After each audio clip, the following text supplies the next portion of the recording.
was more than a symbol. This was actually of our own creation.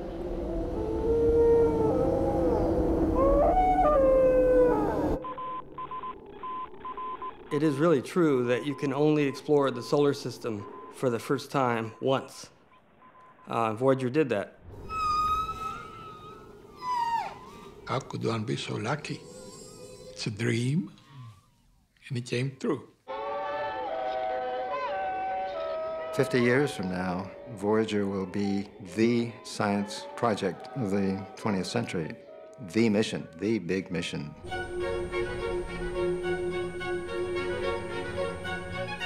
We didn't imagine big enough. It opened our eyes to worlds, to real worlds.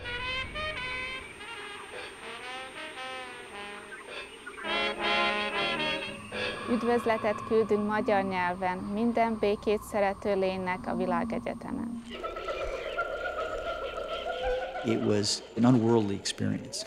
To fly through that small little window of space and time, it was absolutely astonishing that we were able to pull that off. 太空朋友，您好，您吃饱未？有闲就来阮家坐哦。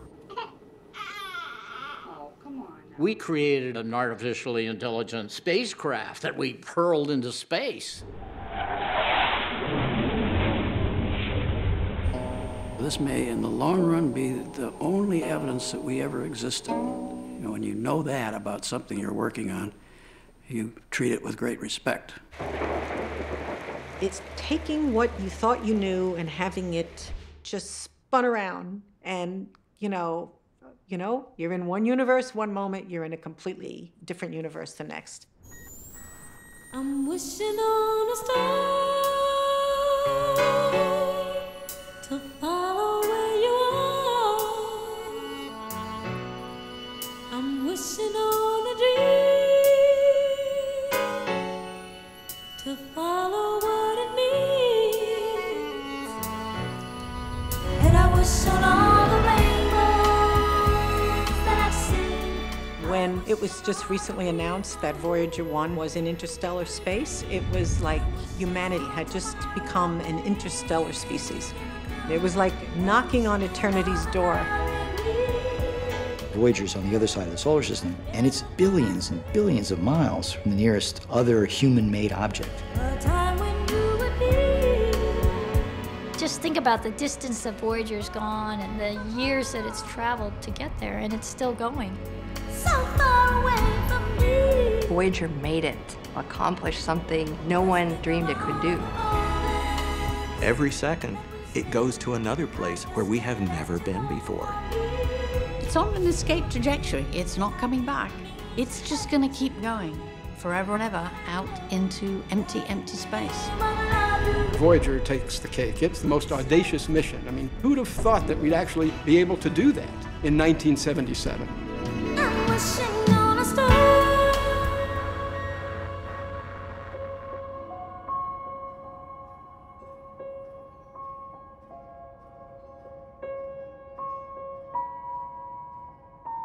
We knew a little, because you can't observe from the Earth with telescopes.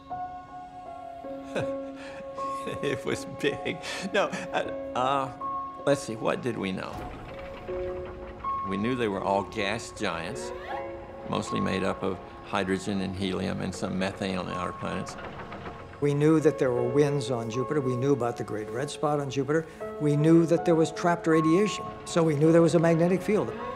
We knew, for example, at Jupiter that there were 4 moons, Io, Europa, Ganymede, and Callisto, going around. That's what convinced Galileo that Copernicus was right, and that the sun is the center of the solar system.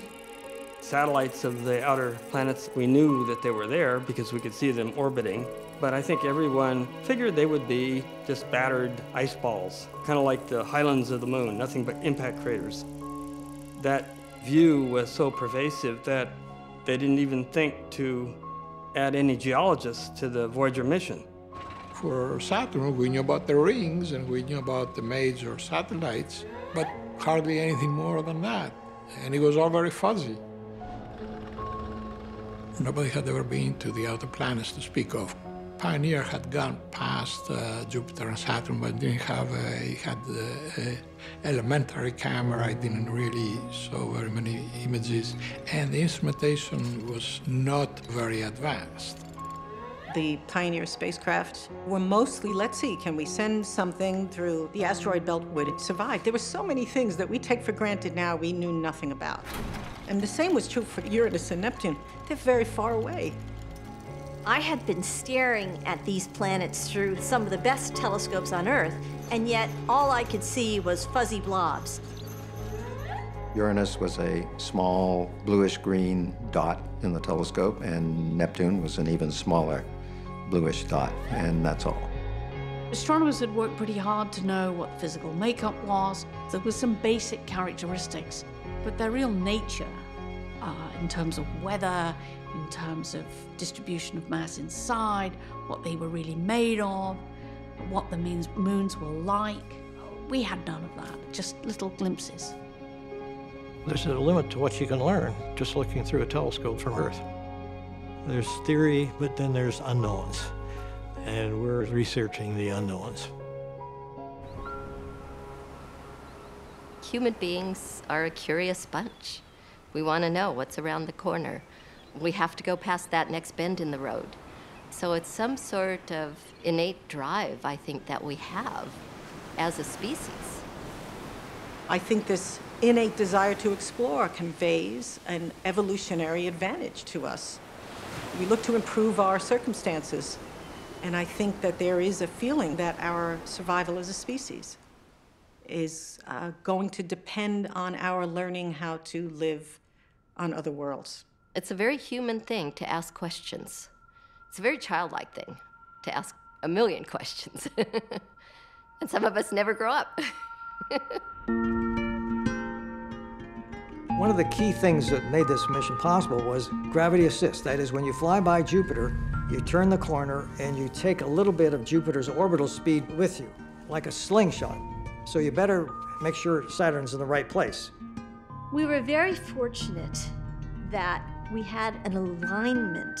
Jupiter, Saturn, Uranus, and Neptune would all line up. So we go Jupiter, boom. Saturn, boom. Uranus, boom. Neptune, boom. The planets had to be lined up in just the right way to allow one spacecraft to do that. And that lining up only occurs rarely. That only happens once every 100, more than 100 years. 175 years, something like that. Once every 176 years. The previous time it happened, exploration was wooden sailing ships. It was named the Outer Planets Grand Tour, and the cost of the mission was estimated to be in excess of $1 billion. The NASA administrator went to the president, and he said, the last time the planets were lined up like that, President Jefferson was sitting at your desk, and he blew it. So Mr. Nixon laughed and said, oh, all right, just do 2. So only 2 planets. And of course, the price tag consequently was substantially less. But we all knew that the launch was in 1977, which would be after Mr. Nixon's second term.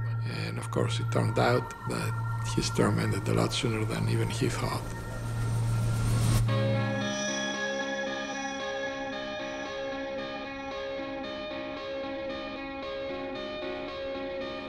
Voyager started as a project in July of 1972. And we had 11 scientific instruments, 11 different teams.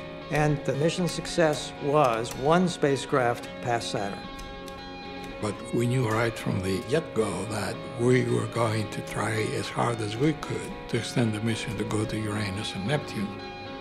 We selected trajectories to pick a target point at Saturn that would give us an assist to Uranus. And so we designed that in from the beginning. We knew that we were endowing Voyager with the option if the chance was there to use it.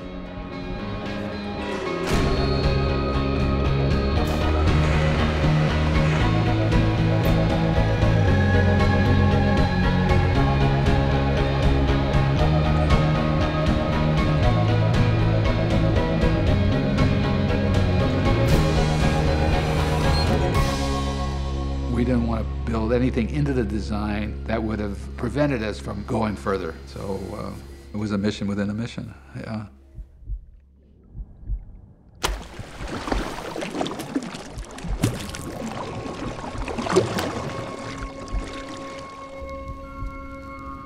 The Golden Record really is the kind of heartbeat of the ship itself. The reason why it's going there, it's certainly exploring, but it's the lifeblood, is that record. I remember all the publicity on Pioneer 10 and 11 spacecraft where they had some line drawings of a male and female form. And, you know, and some people went absolutely bonkers. I don't know if you've seen it, but it's the most innocent thing you can imagine, you know, and it caused a lot of commotion. But I thought that was great. Would you expect someone to find this record out there? Is there something out there? Well, nobody knows. One of the great unsolved questions is whether we're alone or whether... Carl Sagan has become probably the best-known scientist of the late 20th century. He was a working scientist. He played a key role in many of the NASA missions to the planets, including the Voyager one. He was one of the scientists on the Voyager imaging team. But he also was the astronomer who, as much as any one person, made the study of extraterrestrial life credible. A comment by Thomas Carlyle, somewhat crusty old fellow, who, upon thinking about the stars, said, "A sad spectacle. If they be inhabited, what a scope for misery and folly. If they be not inhabited, what a waste of space." Carl Sagan was a good friend of mine, and I called him up and said, hey, would you be willing to undertake to come up with something for us to put on the Voyager spacecraft? He says, yes, sure. And he told me he could do it for $25,000. So I authorized him to go ahead and do it, and I sort of was hands off at that point. The whole creation was his and this group that he put together. They figured, don't let this opportunity pass. You're going to throw a message in a bottle into the ocean, put a message in it. And so they decided to put time capsules in those bottles. And at first, Carl thought they'd simply do another plaque, maybe with some more information. But Frank Drake, who a brilliant man, a kind of a cross between Albert Einstein and Thomas Edison, brilliant theoretical physicist, but also a very hands-on kind of guy who can solve practical kinds of problems. He came up with the idea that for the same amount of weight and space, you could send a phonograph record. The people who actually did the science part of Voyager are always jealous and mad because the Golden Record gets more attention than all the wonderful things they did exploring the outer planets of the solar system, except Pluto and all that. But the main attention goes to the Golden Record. Because of the aura that surrounds anything to do with extraterrestrial intelligent life, any kind of effort to contact extraterrestrial life is more fascinating than knowing the chemical makeup of a mineral on Mars or something. The record is an old-style LP recording. The only difference is it's on metal, and that's so it will last a long time. And it was recorded at half speed, so that gave us 2 hours of total time. An hour and a half of it was devoted to music, and the other half hour contains all of the other data on the record, the natural sounds of Earth, the spoken greetings, and the encoded photographs of Earth. One of the first questions a lot of people ask is, well, they'll never figure out how to play it. And in fact, we included a cartridge and stylus in the package with the record, and the drawing on the cover of the record shows the method by which the stylus is to be placed on the record. Maybe what's written on it will seem like kindergarten scribbles to them, but they should be able to figure it out. They've got some smart minds or whatever's in their heads, if they even have heads. Voyager launched at the 100th anniversary of the development of the phonograph record by Edison. And so it was the natural medium to put the information on. But what I find interesting is to protect it from the dust and tiny particles of the journey, they put a cover over it. And on the cover was engraved the location of Earth, or our solar system, in terms of its direction from different pulsars. A lot of people say, well, why would you do that? I said, what do you mean? And he said, well, why would you announce where you are? Because there are aliens out there that probably raid planets and use them for food or eat the people or make them slavery. If they find it, their technology is probably more advanced than ours, they'll come here and destroy it. So why would you do something like that? So if somebody did find it, they would be thinking that way, and they say, why would these people expose themselves to our voracious appetites or whatever it is? They must be very altruistic, The chance that advanced intelligence beyond us would detect, oh, hey, there's a radiating body coming into our area. Let's go out and find out what this bottle in the ocean, what message it might have. Now, is that a grand mystery? Whoa. Well, that brings up the whole question, is there anybody out there? Listen, there are, give or take, 200 billion stars in the Milky Way galaxy.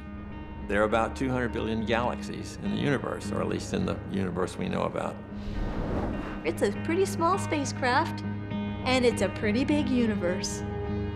If you take a piece of sky the size of a soda straw up there in the Big Dipper, in that tiny piece of what we thought was blank sky, there's thousands of galaxies. And each one of those galaxies is filled with billions of stars. That's just the soda straw, and now you imagine the whole sky filled with thousands and thousands and thousands of galaxies, each of which is billions and billions of stars.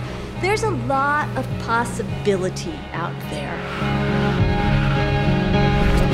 If you took a grain of sand and put it on a table, and if that were the size of the sun, then the Earth would be about an inch away, and it would be microscopic, and the entire solar system would fit on a table 6 feet across. Think about the next star. The next star would be another grain of sand. How far away from that solar system would you have to put that? And it turns out to be about 7.5 miles away. It's absolutely remarkable how much space there is between the stars and between the planets. The distances are almost unfathomable. These were the fastest spacecraft that had ever been built and launched and flown, and they're traveling at 10 miles per second. You wouldn't even see it, right? And yet, even at those unfathomable by Earth standard speeds, it takes decades to get out there into the outer solar system. We don't have any problem putting the spacecraft through the asteroid belt, yet at one time people think, God, we're going to crash into an asteroid. There's not very much chance of crashing into an asteroid. There's just a lot of room out there, a lot of room. If you want to realize how empty our galaxy is, the nearest galaxy to our own is Andromeda. It's about 2 million light years away. It's on a collision course with us right now. And in 5 billion years, that galaxy is going to collide with our own. And you might say, oh no, oh no. Well, it turns out space is, even in our galaxy, it's mostly empty space. When our two galaxies collide, almost no stars will hit any other star. It's mostly empty space. So Voyager is likely to continue throughout our galaxy for potentially millions or maybe even billions of years without a collision. I have a hard time with really long geological time frames. You just can't get your hands around how tens of millions of years, what that really means, and distances, astronomical distances. Yeah, once you start getting into the astronomical scales, our solar system is pretty tiny. And so this adventure of Voyager, which seems so remote and distant for this little spacecraft to go out to the giant planets, is really just exploring the tiniest, closest neighborhood when you start thinking about cosmic scales.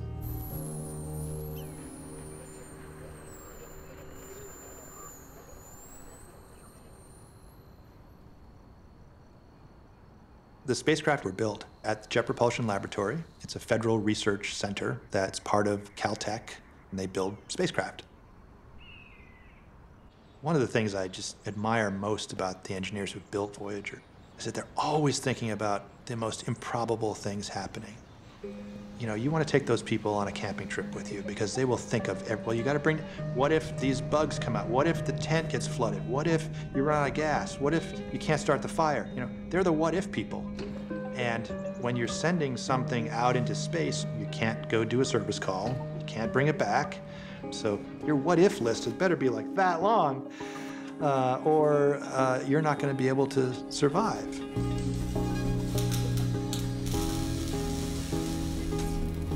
These projects begin with a conceptualization period. How feasible is it for us to do thus and so? We didn't know what the spacecraft was going to look like. How do we arrange the spacecraft?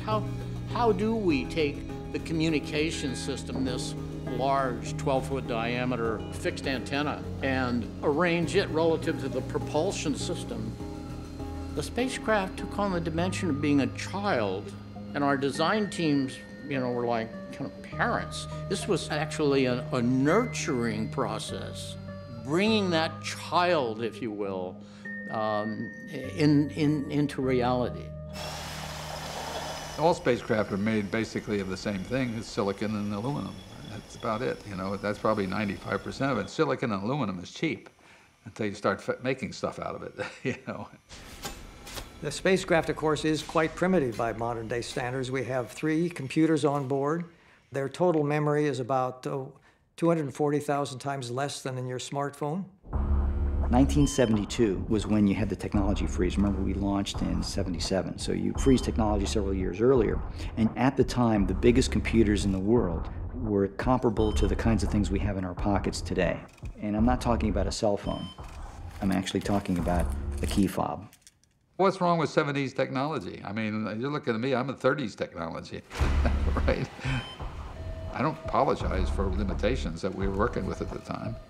We milked the technology for what we could get from it. Voyager is about 800 kilograms. Its main antenna is 12 feet in diameter, which is the largest we could launch. There's this body, this 10-sided can called the bus, and that's got all the electronics and the computers. And it's got these arms and these appendages that stick out. There's his feet that connected it to the rocket, and then a really long arm with a magnetic field sensor on it over here, and another arm over there with this plutonium power supply to give it its electricity. You can't keep that too close to the spacecraft because it'll radiate the spacecraft. And another arm with this device that had the cameras and other instruments on it that could point around, kind of like the eyes, and the big antenna was the ears. When everything is fully extended to its greatest dimensions, it's comparable in size to sort of a small school bus.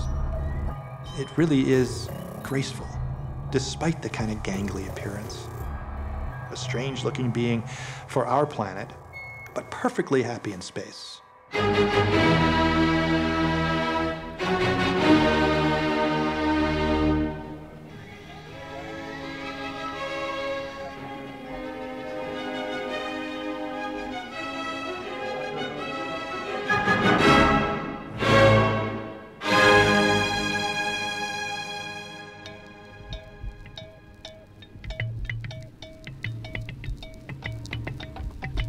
I became the producer of only one record in my career, and only 2 copies of it were made, and they were both hurled off the Earth, so I don't know if that's a credential or not.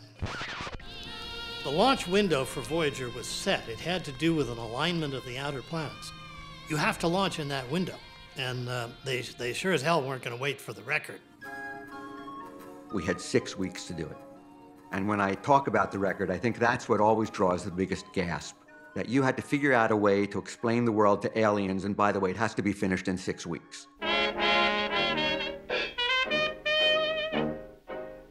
We had 2 goals in making the Voyager record in terms of the music. The first was we wanted the music to represent many different cultures around the world, and not just the culture of the society that had built and launched the spacecraft.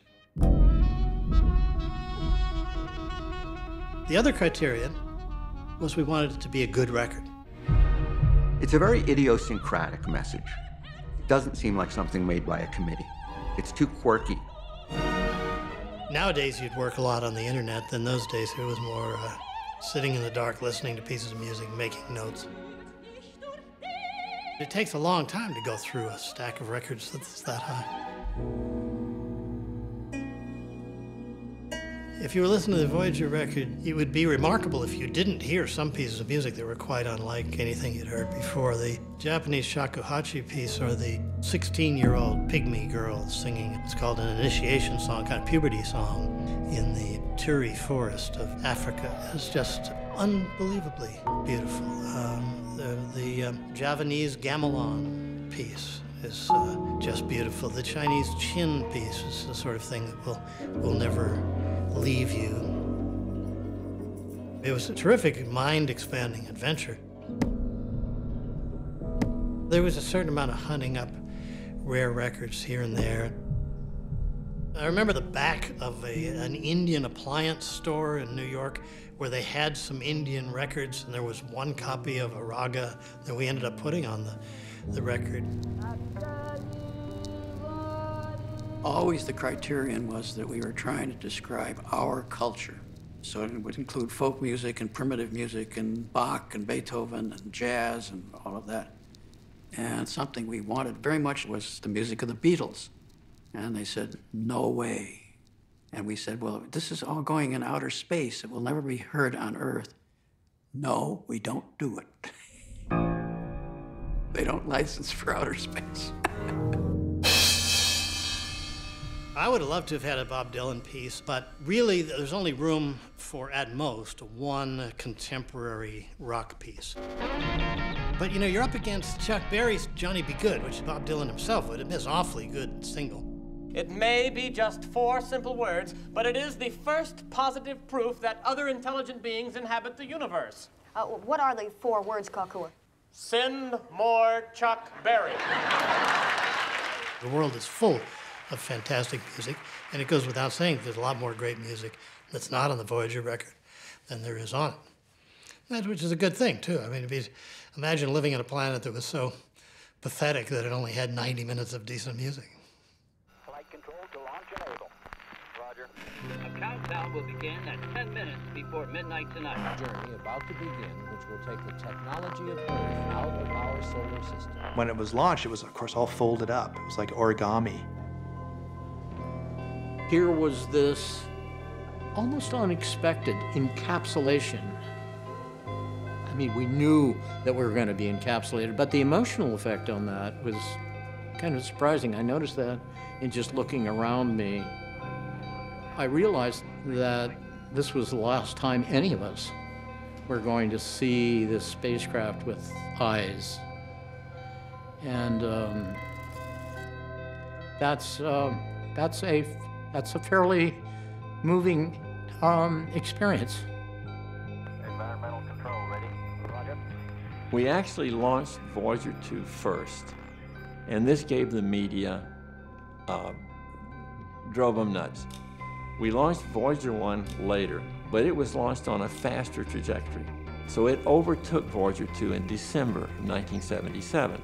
From that point on, Voyager 1 always got to the planet before Voyager 2, and the press was happy. They understood it. Most of the press release drawings show the other side of the spacecraft, so you can't see the Voyager record. But when the reporters came to the launch, they all wanted to know more about the record. There was always a lot of ambiguity at NASA about this. There's no question that the Voyager record is useless from a scientific standpoint. And the officials reluctantly arranged a press conference.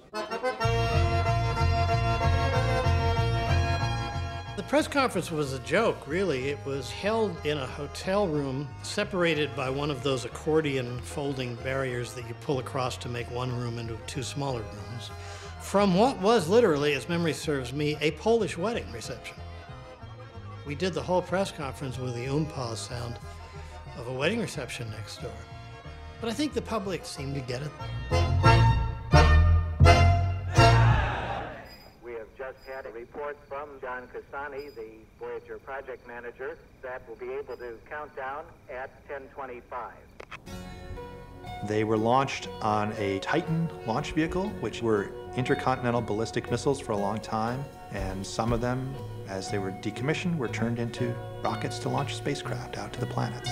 5, 4, 3, 2, 1. We have ignition, and we have liftoff. You see those solids ignite, and you're really not prepared for what's about to occur.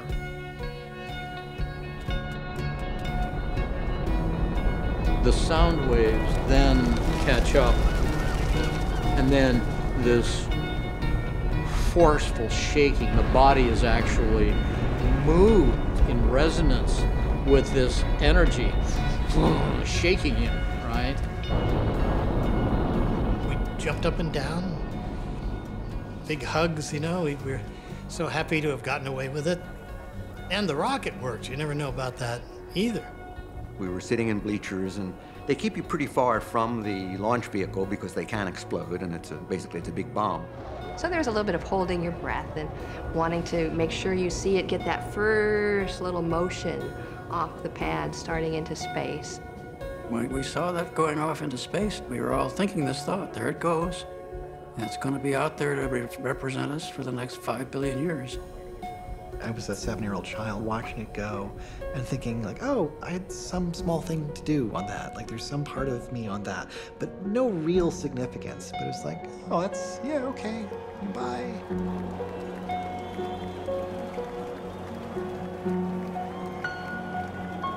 There were outbursts of joy.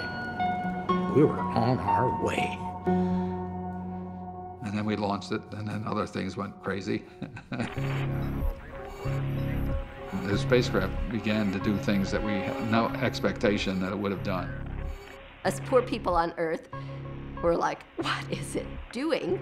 As the launch vehicle leaves the launch pad, it has to roll through a certain angle to get to the right direction for departure. And the rate that it rolls at is a much higher rate than the spacecraft would ever normally experience flying. And so the gyro hits the stops, it saturates. Voyager was not in control of itself. It's just riding this big rocket. And that was shaking it in such a way that it thought it was failing. And so it started switching off various boxes, changing to the backup this, to the backup that, trying to figure out why all this stuff was happening. For a couple of days, it was a real nail-biter. And people were asking us, have you lost the spacecraft? And we would say, we don't know for sure, because we didn't know for sure. And the headline read, "Mutiny in Space." The Voyager spacecraft had decided it just didn't want to follow the instructions that its human controllers were giving it, and it was going to do what it wanted to do. Fortunately, the person who had written that code was able to say, this is okay, it's doing this, it tried that, it's doing this, it tried that, and calm everyone else down. All the time it was doing that crazy stuff, is it doing exactly what we had designed it to do all along. The limits were set simply too tight. It needed to be able to wiggle more and vibrate more, and the telemetry link wasn't going to be as solid as people expected. So all of those things that had caused issues with Voyager 2 then were solved for Voyager 1. Centaur 6 is lifted off at 8:56 from here at the Cape Canaveral Air Force Station. When Voyager 1 lifted off, we're thinking everything's okay. And then we begin to hear this, we call it chatter over the launch vehicle net, that something wasn't right. I looked over at him, and he looked like he was a little worried, you know, and I says, what's the matter, Charlie? And he says, I don't know, I don't think we're gonna make it, you know. There was a leak in the propellant line, and we were losing propellant overboard. So while it was burning, propellant was escaping from the launch vehicle. And that's why second stage never got to deliver this full thrust, because it ran out of fuel. And so the upper stage, which was a Centaur, liquid hydrogen oxygen stage, had to make up for that. And the Centaur is the stage that's doing the guidance. So the Centaur knows that it's not reaching the required velocity. And when it separates from the second stage, it knows it has to burn longer to add more velocity. The Centaur, to achieve parking orbit, had to use 1,200 pounds of extra propellant. Now we're all thinking, is it going to have enough left in the tanks to make a normal injection? Or is it going to run out of fuel? Fortunately, it had 3.5 seconds of thrusting left before it had run to fuel depletion. 3.5 seconds. So Voyager 1 just barely made it. It wouldn't have gotten enough velocity to get to Jupiter, you know. So instead of getting to Jupiter, you know, we'd have gotten almost to Jupiter, and then we'd come back toward the sun, which would not have been good. I watch the distant lights go down the runway, disappearing through the evening sky. Oh, you know I'm with you on your journey, never could say goodbye. And then, of course, you know, there's the thought that it's out of our hands. Now the major reason for this mission was about to unfold, that is the science. But our role as keepers, as progenitors, as our role had been finished.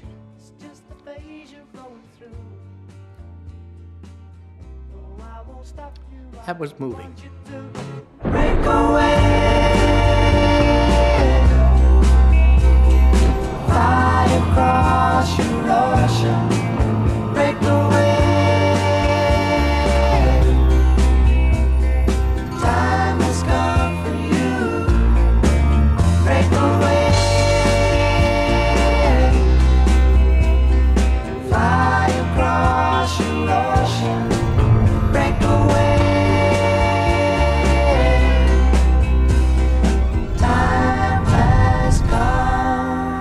It's worth realizing that a human life ago, less than 100 years ago, 87 years ago, the universe consisted of one galaxy, our Milky Way galaxy, in a static, eternal universe with eternal empty space. We didn't know about the other 100 billion galaxies a single human lifetime ago.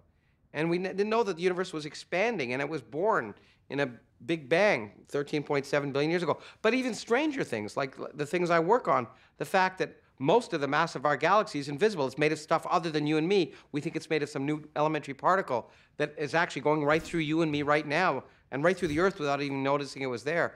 Even stranger than that is the fact that empty space weighs something.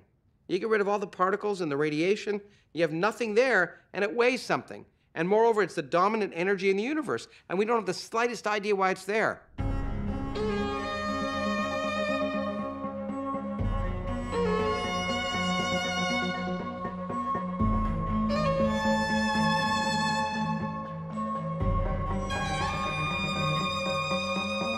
You can never really imagine, you can try, but you can never really imagine what Mother Nature will actually have in store when you get there.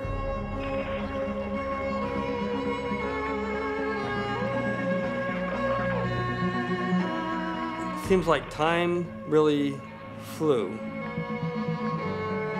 I don't think we really fully understood before the first Jupiter encounter just how intense it was going to be. No, we didn't.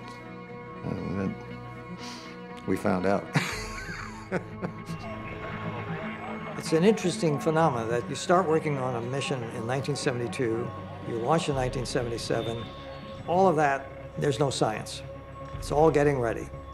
And then, March 79, the flood.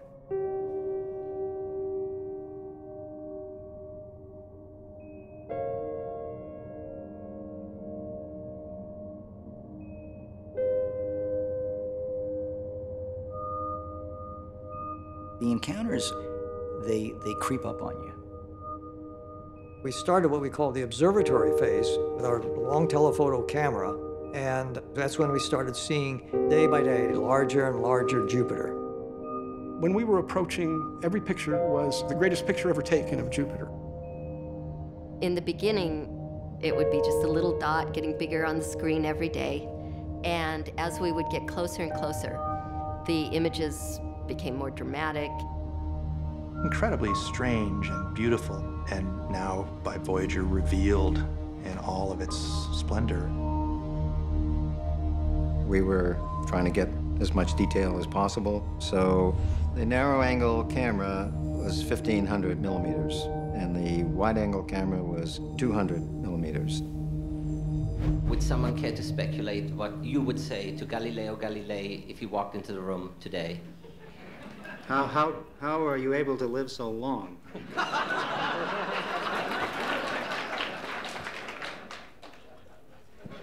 think Galileo... Jupiter is more than 10 times the diameter of Earth. It's huge.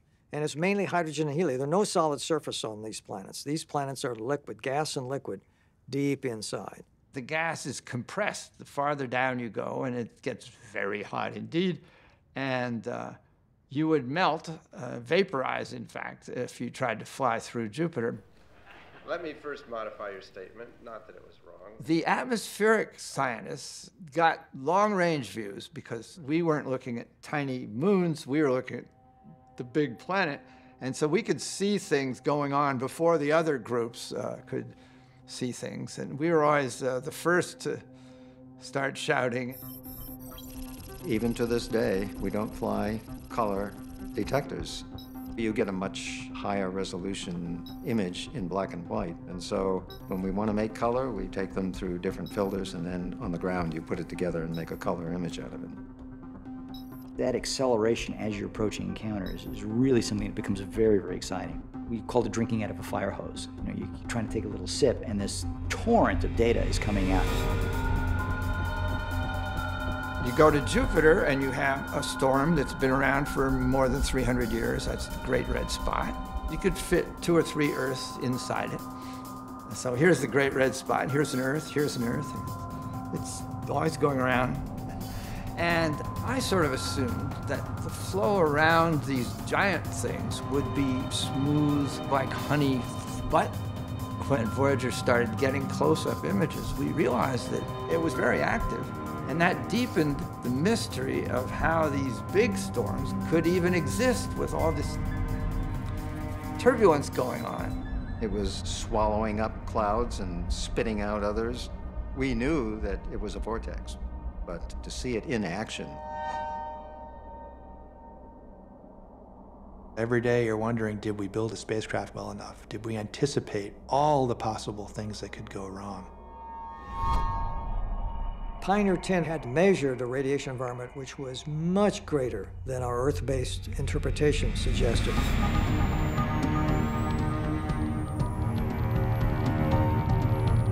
You're approaching this monster, essentially, this monster magnetic field, this monster radiation environment on purpose, because you need to get close, because you want to see all the little moons and the clouds and the storms, and you want to slingshot onto Saturn, but you just don't know if you're going to survive. Thing gets fried, you lose the mission. Still out there, physically intact probably, but unable to communicate with it, the mission's over. 2 months before shipping to the Cape for launch, the scientists were predicting that the magnetic fields around Jupiter were intense enough that they would accelerate particles. Whoa, we were hearing initially 40,000 volts. That would be the end of our spacecraft. Cabling on these appendages were conductors that would take these destroying pulses and just feed them right into our systems and kill us. So we needed to ground everything. We didn't have time to go through the normal design reviews. So in order to get this protection done quickly enough, an ad hoc team was formed. And we did some things that were out of the ordinary, very out of the ordinary. I can remember asking one of the technicians to go out and buy aluminum foil. It was the only material that was available to us. Normally, our procurement of spacecraft hardware, supplies, materials are a much more sophisticated process. We're all in bunny suits, actually cutting continuous strips and then cleaning them with wipes and alcohol, and then finally wrapping these on all of our exterior cabling. But yeah, same material as in your Christmas turkey. I don't think we created any shortage per se. It may have been a local shortage in the local grocery store for a few days until they reordered, right?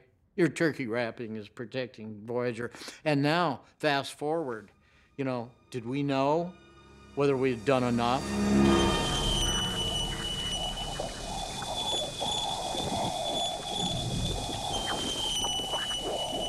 Amazingly, we heard all kinds of sounds. It's a very curious phenomenon. You don't expect the molecules up in the corner of a room to suddenly get together and start whistling at you. But in a plasma, in this radiation belt, that can happen. I'm going to call them radio sounds because we have to detect them with antennas. If you had the right kind of antennas on your ears, you could go out and hear what we record. Whistlers. These things that go like that. Yeah, whistlers mean lightning. That was the first detection of lightning on a planet other than Earth. Much more intense. There are lightning flashes at Jupiter that would go halfway from the east coast of the United States to the west coast. So it's fascinating what you hear in space. When you're on a flyby mission, there ain't no second chance. We were getting pictures, they were getting better and better, and you could begin to see detail as these moons got bigger. You know, the dread you have is that you don't want to see a lot of worlds that look like Earth's moon. Let's face it, it's dull. Our mind's eye was, oh yeah, we're gonna see battered ice balls and so forth. And when we saw Callisto, basically it's totally hammered, right? Saturated with impact craters. Ganymede shows a lot of interesting grooves and ridges, but it's pretty blasted with impact craters. And then as we went into the inner two, you could not see craters on either one of them. Well, this was encouraging because now we think maybe this mission is going to find a lot of diversity. Discovering this billiard ball smooth icy crust of Europa with cracks in it and what looked like plates of ice that might be moving relative to each other. The best explanation for that is that there's a thick ocean of liquid water, salty water underneath that icy crust. More ocean water than on the entire Earth, probably 2 or 3 times. It's the largest ocean in the solar system, and a moon going around Jupiter. And then, of course, you know, kind of the showstopper for Voyager, we get to Io. Io, of course. Io was the star of the show. And we didn't learn that until after the encounter. Everyone had gone home, and Linda Morabito, an engineer whose job was to find out the positioning and the orbit of the spacecraft, noticed some bumps on images of Io. I was on the mission as a mission navigator, and our job involved just looking back over the shoulder of the spacecraft to say, okay, one more picture of the realm of Jupiter. So it wasn't high priority work. It was an optical navigation image, and Linda saw this strange thing on the limb. An enormous object emerged, enormous. And the first thing I said to myself, what is that? And I'm like, it looks like another satellite in the picture emerging from behind Io. An object that size, at that range, at that distance, would have been seen from Earth. It was sufficiently large. I felt with certainty, it's the only thing I knew, that I was seeing something that had never been seen before. This was an umbrella-shaped plume rising 250 kilometers above the surface of Io with volcanic activity. I found the very first evidence of active volcanism on a world beyond Earth. It was so hard to believe that a little moon could have 10 times the volcanic activity of Earth, which was the only known active volcanoes in the solar system were here on Earth. And then there's Io. Suddenly, we had realized this was a different journey we were on. I wanted to say one other thing. We've been saying that perhaps there's some funny way in which Jupiter gobbles up all the things that are coming in and doesn't let Io be hit by any. Well, we aimed a spacecraft and went very close, and had we missed, we would have made the first impact crater. The flyby is basically a week-long affair that's 24 hours a day. It's intense. There will be a Voyager report in 30 seconds.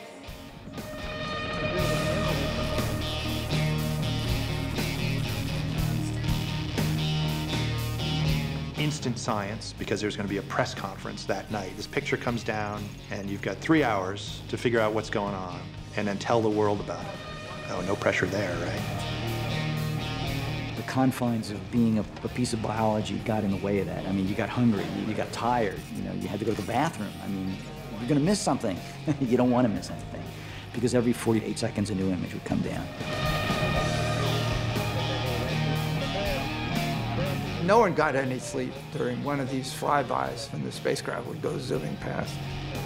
The photo labs were working day and night, and people were sleeping in their cars.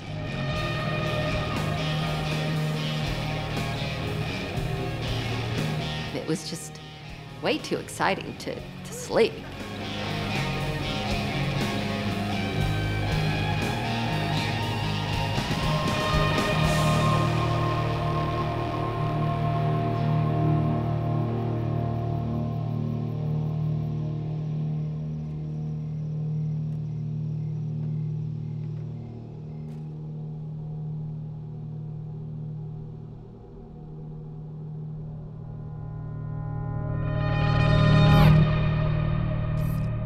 the first picture ever of Jupiter's ring.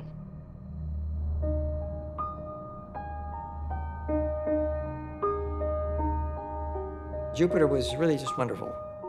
It was just discovery after discovery. You don't get something for free.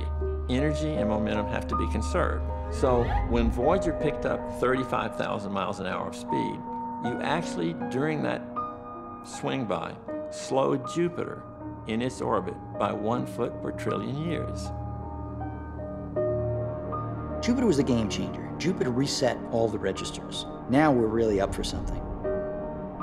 And to know that this was just the very, very beginning of this journey. If we're blown away by Jupiter, just wait until we get to Saturn. Voyager to me was Homeric. It was years of passing across the solar system from one planet to the other, and then it was a week or two of frenzied activity and discovery and conquest, and then it was, well, back in the boats, oars in the water, and then on to the next conquest.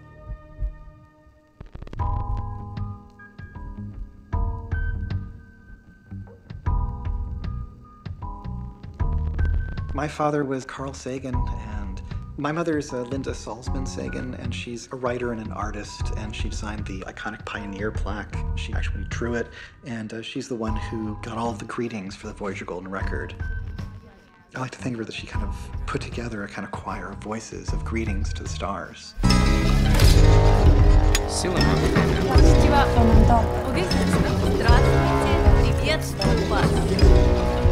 My parents wanted a child to have a voice of one of the voices, and they just came to me one day and said, Nick, if you'd like to leave a message to aliens, if they happen to exist, what would you like to say to them? Hello from the children of planet Earth. Oh, hello from the children of planet Earth. That's what I would say to aliens. And they loved that, and so it's like, great, let's record you. It's a bit of a blur. Like, the only thing that I know that I remember from that time is those knobs and the little recording level that goes into the red if you speak too much, this 70s kind of, so I remember that, and I remember watching the needle move as I spoke and seeing like where it got, oh, that got close to the red, but that actually didn't go into the red. Okay, that's probably good. And there's my not so great like handwriting from age 6, not that it's so much better now. It says hello from the children of planet Earth, and I think I have a little hyphen because I ran out of space for planet. And then I was drawing something that I thought later was a tree, but other people told me it was a rocket ship. And I think I was more focused on my crappy drawing than I was in whatever, performance of how I was going to say this line. And that was that. And then I, drank my apple juice and went back to my books. It was really not till considerably later that the kind of enormity of what that meant actually hit me. Oitinis poteste chairete, eirenikos pros philos eleluthamen philoi. Siyanibingelela maqhawe, sinifisela inkonzo ende. The reason I was chosen was not because I'm something special. I happened to be there at the right time, at the right place, and people knew that I speak Arabic. So I was lucky. I said, why me? They said, because you speak fluent Portuguese. I didn't get any instructions about what to say, except that it needs to be short. The greetings to the universe are almost like proto-tweets. The first tweets, keep it short, keep it simple. And I had about 5 minutes warning before I was recorded. They said, we're making a record to go aboard a spacecraft, and that was very intimidating. सब लोगों ने मारो राम राम पहुंचे हमें अठे राजी खुशी हां तुम उठे राजी खुशी रह जाओ. It's not like there's a rule book for what you should say when you're greeting the universe. पृथ्वीवासीहरूबाट शान्तिमय भविष्यको शुभकामना. Paz e felicidade a todos, which means peace and happiness to everybody. It seemed like a safe thing to say if you ran across some aliens rather than saying, take me to your leader or whatever. 各位都好吧，我们都很想念你们，有空请到这儿来玩。 Because the equipment is cold, the spaceship is inanimate.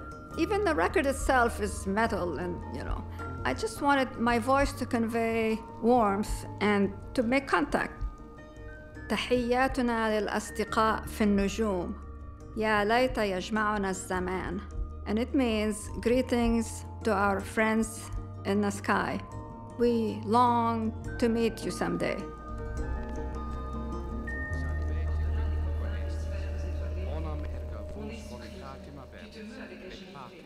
There is some piece of me that is a traveler on that ship.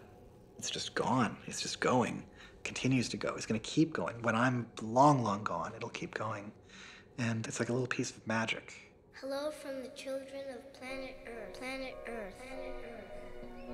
In your mind, you have capacities, you know, to telepath messages through the vast unknown. Please close your eyes and concentrate with every thought you think upon the recitation we're about to say. Calling occupants of interplanetary craft. I'd like to know the answer. Are we alone? I'd like to know the answer to that question. There has to be other civilizations. The numbers just compel it. It would be almost statistically impossible for there not to be other life forms and other life forms that have evolved to a state of intelligence and beyond. The bigger you think space is, the more probability there is that they're there. The less probable it is you're going to find them because they're needles in infinite haystacks.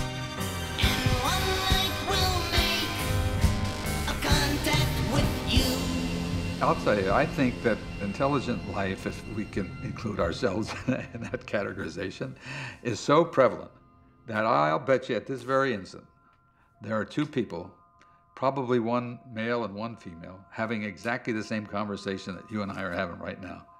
I think that's how prevalent life is in the universe. They're probably trying to contact us at this very minute. I predict passing through this room right now radio messages that we could detect with equipment we could build if we knew where to aim that detector and what frequency to tune to. And it's right here in this room, and that's just mind-boggling. You know, they're here. They're right in the room right now. The big division with extraterrestrial life is not space, it's time. It depends ultimately on how long our civilization lasts and how long civilizations last, because you've got to get them to overlap for us to communicate.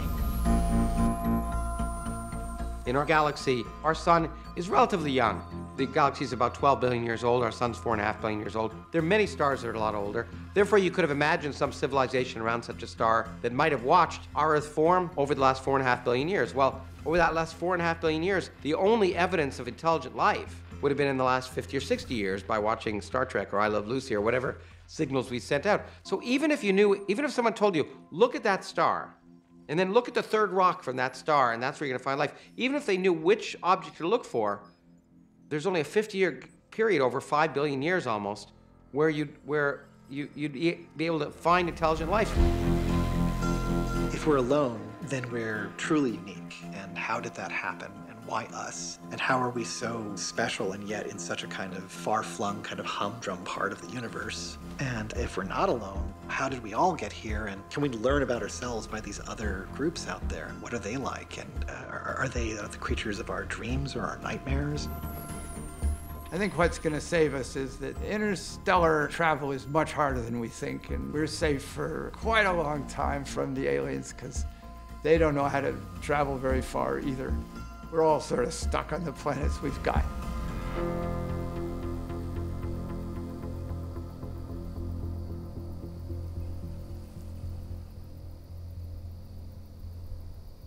The thing about the Voyager mission from Jupiter to Saturn was the short space between those. Jupiter to Saturn went just like that. It was really quick.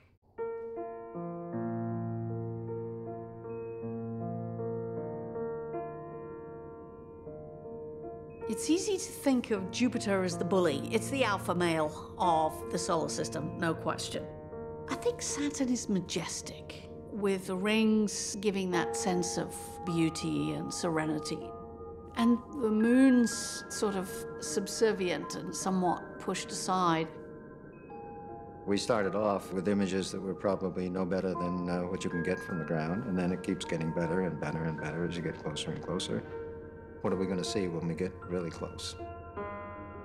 Having seen Saturn in a telescope with the rings just looking like these little tiny ears on either side, to now seeing detail and the beauty of Saturn's rings, looking like almost like the grooves on a phonograph record.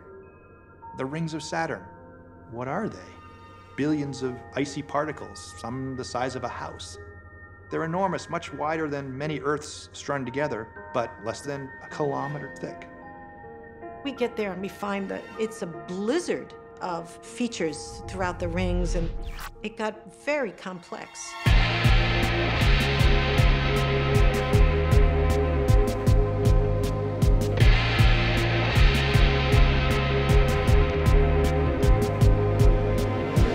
Become junkies. This is how you become a planetary flyby junkie. It's because you've gone through one of them and you just know it's the greatest feeling and you want to keep doing it again and again. At some point, perhaps a year or so from now, it may be possible to put all this into perspective. But right at the moment, I cannot recall being in such a state of euphoria for any previous planetary encounter, including our two remarkable Voyager encounters at Jupiter.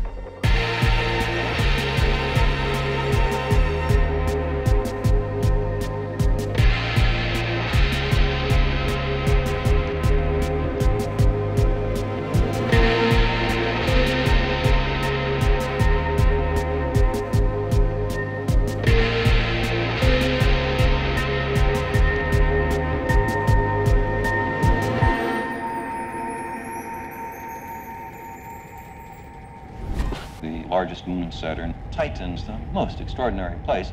There is a dense methane atmosphere where a complex organic chemistry has been going on for perhaps billions of years, and we are in a moment of extraordinary discovery. We had both spacecraft programmed to do a Xenagel mission at Saturn, and that was the prime mission, and it involved Titan. There's a huge amount of scientific interest in Titan because many people think that early in our own history, our own planet may have been like that, with very little oxygen, lots of hydrocarbons, very thick, different, smoggy atmosphere that was changed dramatically on our planet by life. So if you want to understand the starting conditions, go study Titan.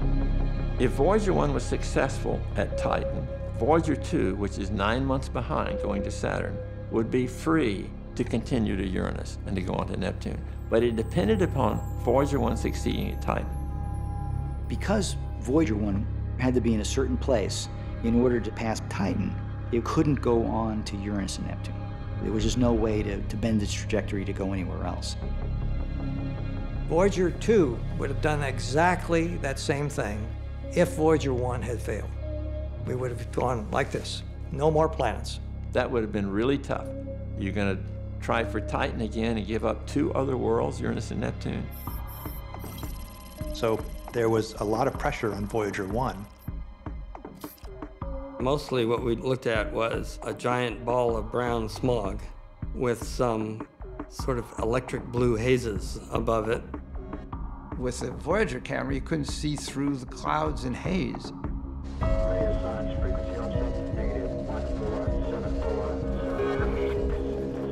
Now, the radio signal from the spacecraft passed through the atmosphere of the planet, and that gave them a measure of the pressure at the surface and also the temperature at the surface. And so we learned a lot about Titan from that radio signal. Titan did not reveal itself to the cameras of Voyager, but the spectrometers and radio science made major contributions to the chemistry and physics of the atmosphere and the interior.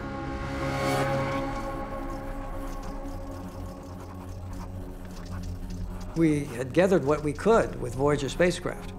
There was little to be gained by doing another close flyby of Titan. Shortly after that, NASA headquarters agreed that we should continue with Voyager 2 on its Uranus trajectory. So Voyager 1 had succeeded. People don't realize how we almost didn't have that mission to Uranus and Neptune. We almost didn't have the Grand Tour, if not for the success of Voyager 1 at Titan.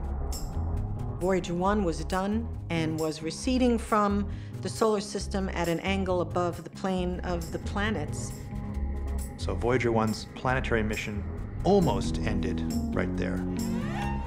Come back to that later.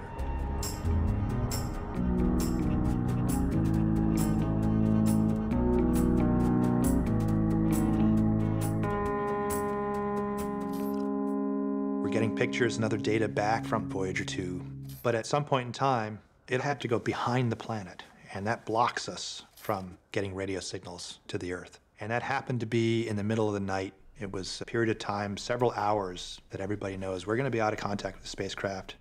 Everybody's expecting to pop champagne corks and say, hey, we made it, and all the data's on the tape recorder because it couldn't be transmitted to the Earth. And instead, it pops out of the other side, and there's all these crazy error signals coming from the spacecraft. Something bad has happened. Something happened right around ring plane crossing, and the images that were coming back were blank. People thought maybe it crashed into the rings of Saturn. Is this it? Is it dead?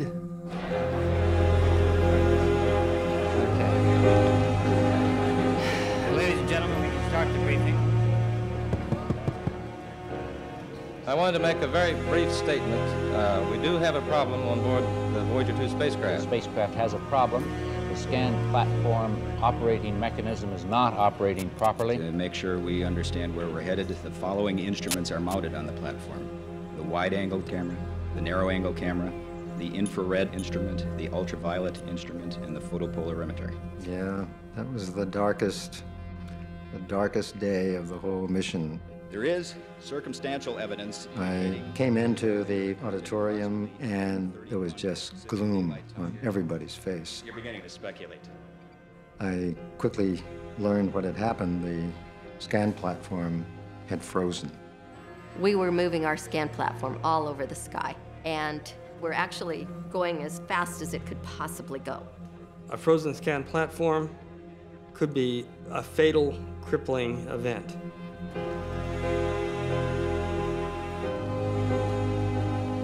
We have our speakers up. The rest of the Saturn mission and Uranus and Neptune were dead. And seeing everything that we were planning just gone, just suddenly gone. The problem is not with the camera, it's with the articulated platform that moves all of the instruments. Our cameras, as far as we know, are working just fine. It's just that we're taking lots of pictures of black space. All of the science that we had hoped to do in Uranus and Neptune, there were no other spacecraft that were going to be going there. It was up to Voyager to do it, and all of a sudden it looked as though Voyager's not going to do it. It was devastating, it was.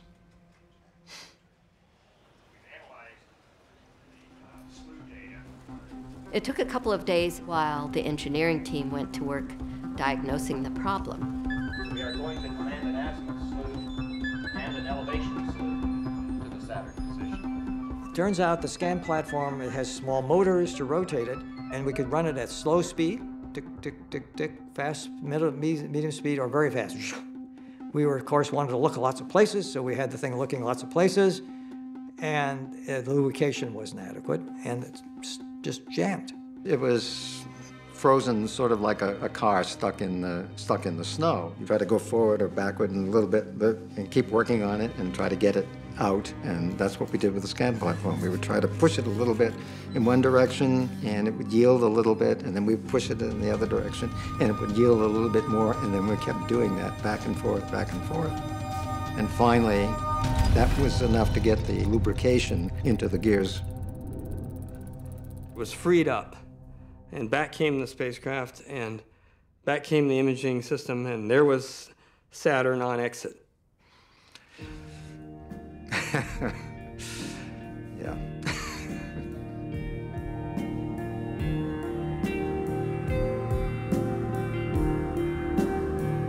We were looking at the shadow of Saturn on the rings, and it was clearly from this wild, crazy angle. Wow, holy cow, we're on the other side of Saturn.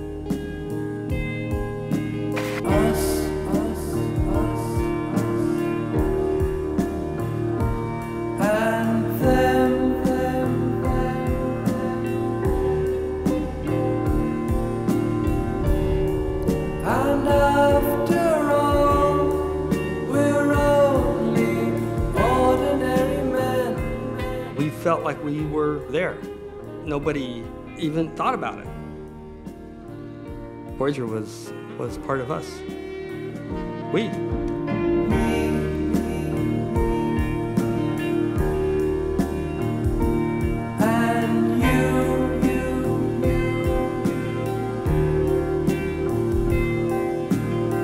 All of planetary exploration, to me, is a story about longing.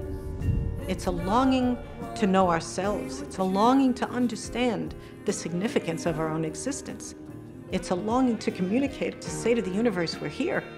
You know us. You know, where are you?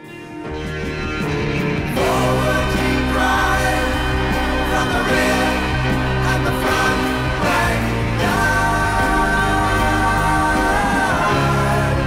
How would you go about trying to communicate with a totally alien civilization? The assumption is that we share the same physical universe, that the laws of physics here on Earth seem to be applicable everywhere. Science and math will be something that we can communicate with them fairly easily. Humans universally love music. And so the record says, we like this stuff, you know, and we send it out as a kind of gift for you. Beneath that, there are mathematical structures. The mathematical structure of a straight pop song is pretty simple. It's like arithmetic. The mathematical structure of a Bach fugue is much more complicated and rewarding to attention. Mathematics really is a universal language. So we did make sure that the record included music that would reward mathematical study.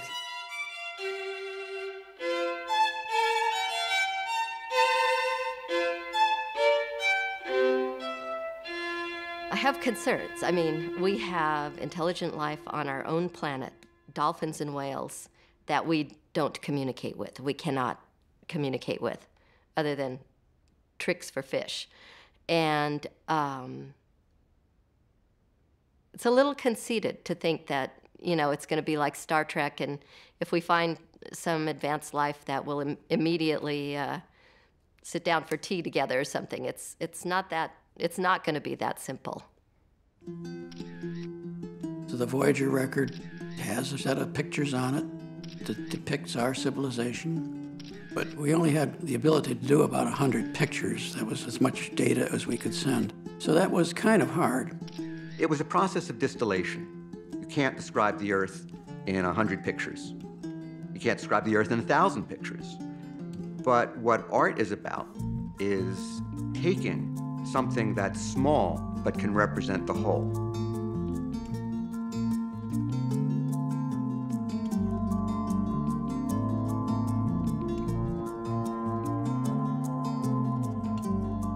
We thought it was very important to pick some pictures of humans nude on the record to show just what our anatomy was really like. NASA had been seriously criticized about the Pioneer plaque. There were actually letters to the editor in newspapers saying that NASA was sending smut to space. How are we going to show pictures of naked humans without it looking salacious? And the answer to that was, why don't you put a pregnant woman in the picture, because pregnant women are not considered salacious, not appealing sexually. So that's what we did. And I figured if this doesn't get past NASA, nothing's getting past NASA. And I guess the answer was nothing's getting past NASA because it was the only picture that they made us take out.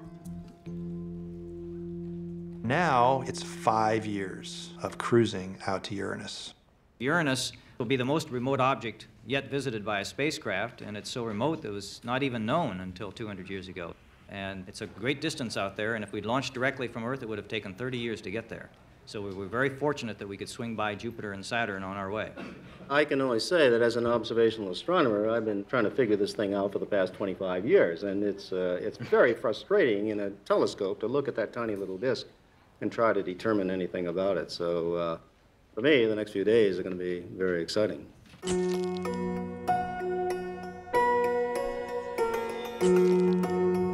Once we got beyond Saturn, essentially, the engineers threw out the rule book and said, how are we going to make this work? How are we going to take pictures of planets this far from the sun?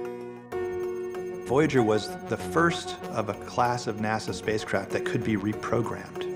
They could take what was on the computer and just wipe it away and give it a whole new set of software. They trained the spacecraft to pirouette like a ballet dancer. Basically, you want to take a picture of that thing and it's going past you really fast, so you spin the whole spacecraft and follow it like this. And so even though it was darker at Uranus and really dark at Neptune, you could leave the shutter open without smearing. And that was just beautiful.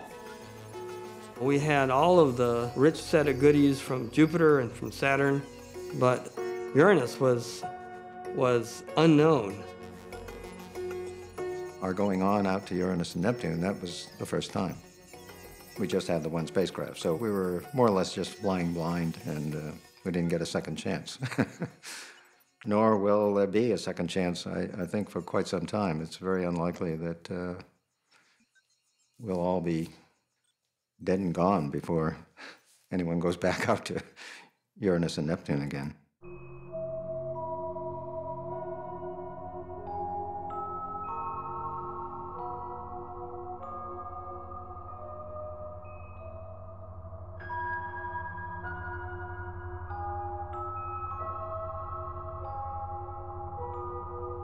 It was like taking something that was almost fictional, almost mythological, and then seeing it as a real object.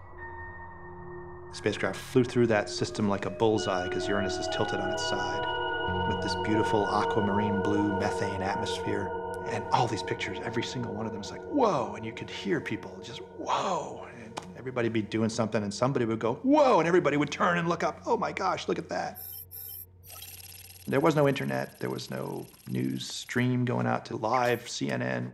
The only way to experience that sensation of being one of only a small group of people who saw a point of light become a world, the only way to experience it was to be in that room.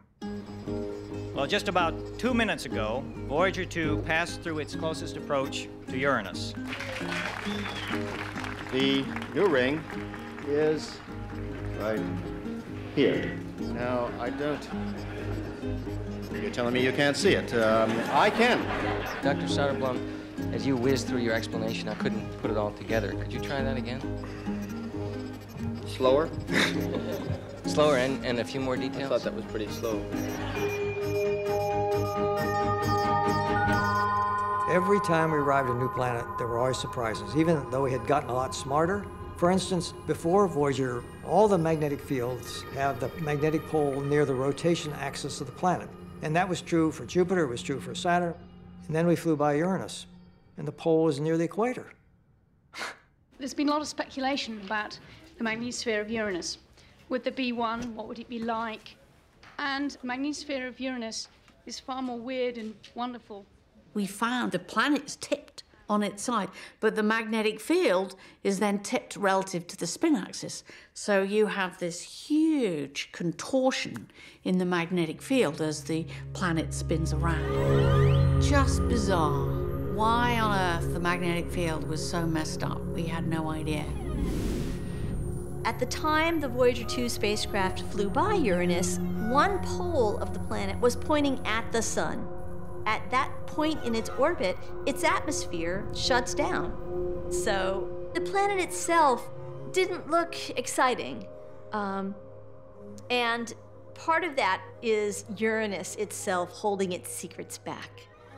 That had to be, I guess, one of the, well, disappointments in that Uranus was not more photogenic than it was. It was actually pretty blah. The poor Uranus. Poor Uranus.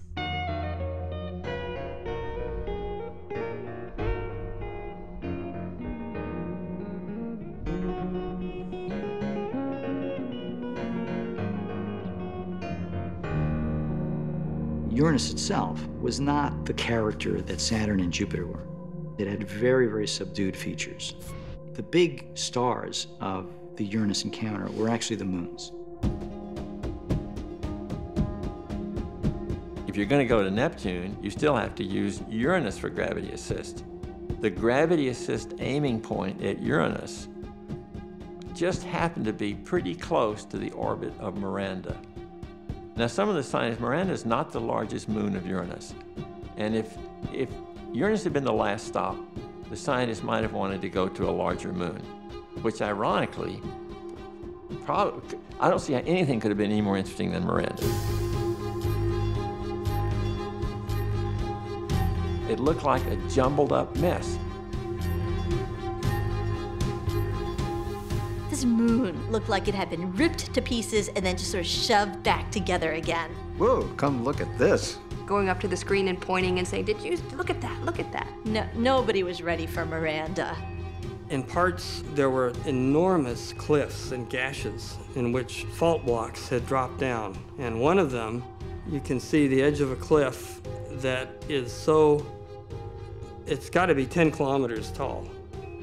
Now, the gravity on Miranda is so weak that if you jumped off the edge of that cliff, you could read the newspaper on the way down. You probably would fall for 20 minutes. But when you hit the bottom, you'd still be going 100 miles an hour, so it probably wouldn't. It would be the last newspaper you read.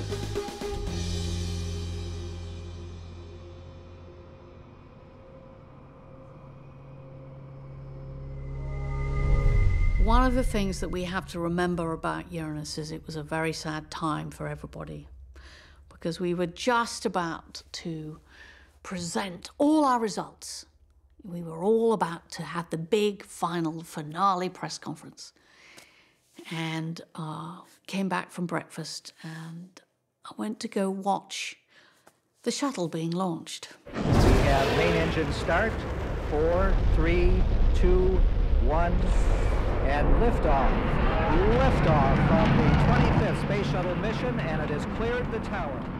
And we thought, okay, great, we'll watch the shuttle launch and then we'll go to the press conference. But of course, that was Challenger. Engines throttling up, 3 engines now at 104%. Challenger, go at throttle up. Challenger, go at throttle up.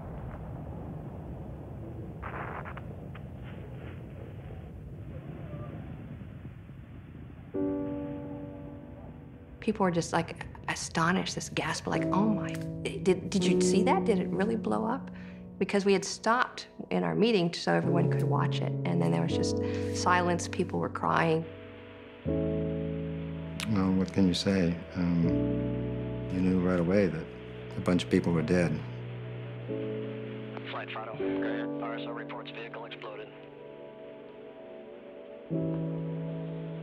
Copy. And then, of course, they showed replays and replays and replays over and over and over again. We have no downlink. Okay, everybody, stay off the telephones. Make sure you maintain all your data. Start pulling it together. The Challenger accident happened as we were receding from Uranus. I have this vivid memory of picture after picture of the crescent Uranus coming back and the replay of the Challenger explosion, and it was just devastating. Today is a day for mourning and remembering. Nancy and I are pained to the core by the tragedy of the Shuttle Challenger. We know we share this pain with all of the people of our country. This is truly a national loss. I know it's hard to understand, but sometimes painful things like this happen. It's all part of the process of exploration and discovery. It's all part of taking a chance and expanding man's horizons. The future doesn't belong to the faint-hearted. It belongs to the brave. Reports from the flight dynamics officer indicate the impact in the water, approximately 28.64 degrees north, 80.28 degrees west. During these closest approach time periods, we would have hundreds of reporters come to JPL, and it was a great news atmosphere. And when the Challenger exploded, everybody just left. It was really a very sad time. Sad ending to another great mission.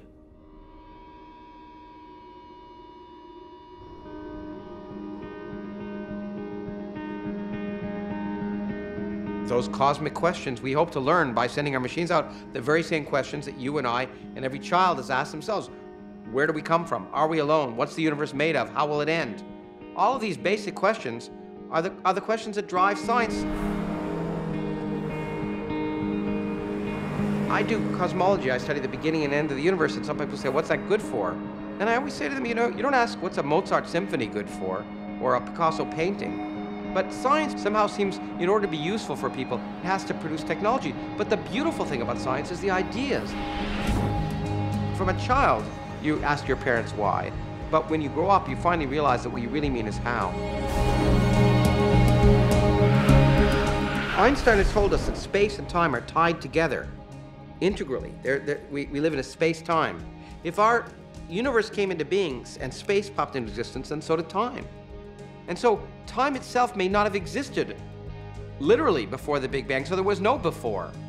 And that seems crazy, because if there's no before, all these ideas of cause and effect, et cetera, go out the window. But all it means is that we'll have to change the way we understand things.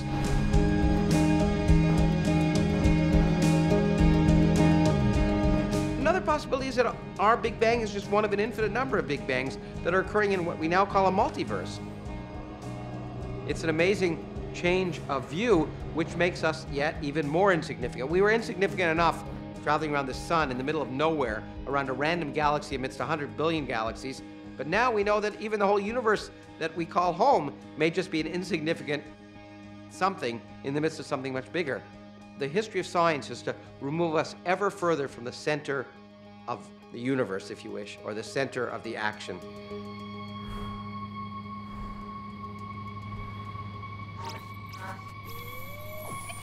Finally, at Neptune, Voyager has begun the last of a decade's worth of encounters with the outer planets.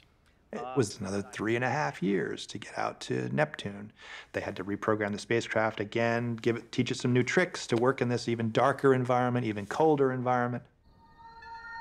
If we take the Earth being 1 astronomical unit from the Sun, or AU for short, Neptune is 30 times that distance. When we launched Voyager, there was no capability to get any images back from 30 AU. That capability happened all after launch. It involved reprogramming the spacecraft, taking 2 34-meter antennas and adding them to a 70-meter antenna.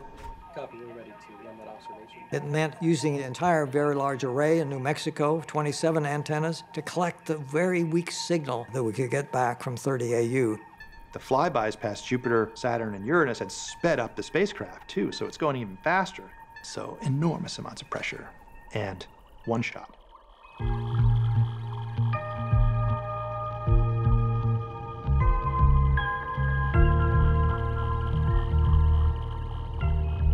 There it was, just sitting out on the edge of our solar system, waiting for somebody to come out and appreciate its beauty. Just waiting for the day that humans would get out there and go, wow. Neptune was photogenic right from the beginning. I had been taking pictures of Neptune from the ground, where we couldn't see very much.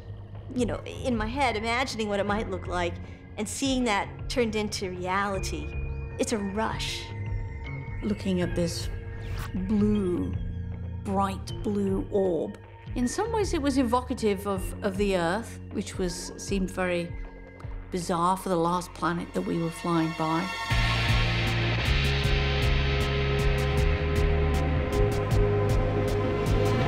I was a meticulous log taker, and I would make little notations in these logs. And I would draw little pictures, and you could see, oh, what's this little dark spot? Bright clouds. I'm like, wow, wow, exclamation point, and I'd draw pictures and arrows. The most surprising thing was a giant dark spot. Nobody had any idea that would be there. It's huge, it's like a hole in the planet. So we called it the Great Dark Spot, because we're not very original when it comes to names.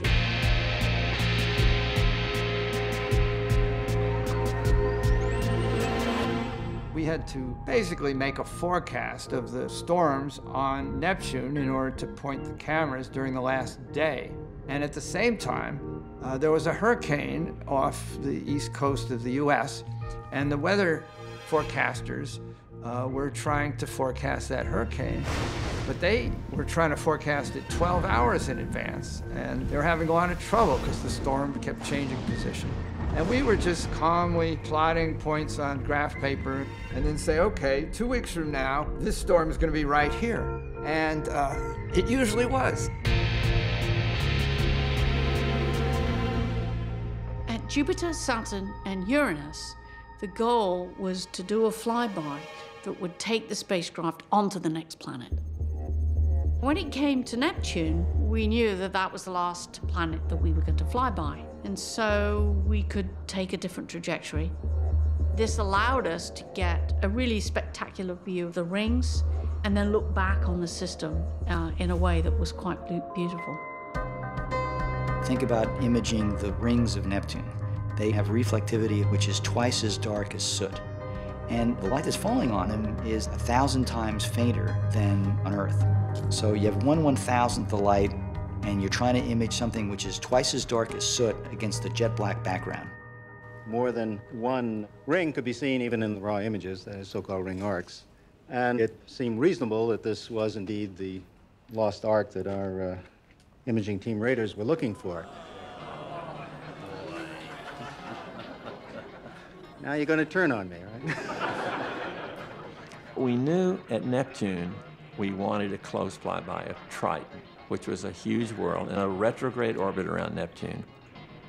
If you looked at them on the way in, they weren't lined up. One's up here and one's down here. And so what are you going to do? Well, there was a way, and the way was to fly over the North Pole, very close to Neptune, to bend the spacecraft so it would go down and then intersect Triton. But that meant getting to within just a few thousand miles of the cloud tops, which is like skimming the surface. And they had to hit that, you know, exactly right. There was a lot of concern that we didn't know enough about Neptune's atmosphere to really be sure that the spacecraft would not tumble. It's also possible that there were particles in these ring arcs that we might go through a cloud of shrapnel, and that would be the end of the spacecraft if we did that. Just a slight error in the calculations, and instead of skimming across the cloud tops, you're skimming into the clouds and the spacecraft burns up. Slight error the other way, you go a little too far, you don't bend enough, maybe you run right into Triton and crash, and that's the end of the mission. You don't have enough time, you have to make your last best guess. Hit the send button. It would have been just fascinating to be hanging onto that spacecraft, right? Skimming over these beautiful blue cloud tops of Neptune. And then as you come over the pole of Neptune, seeing that big moon Triton rise up.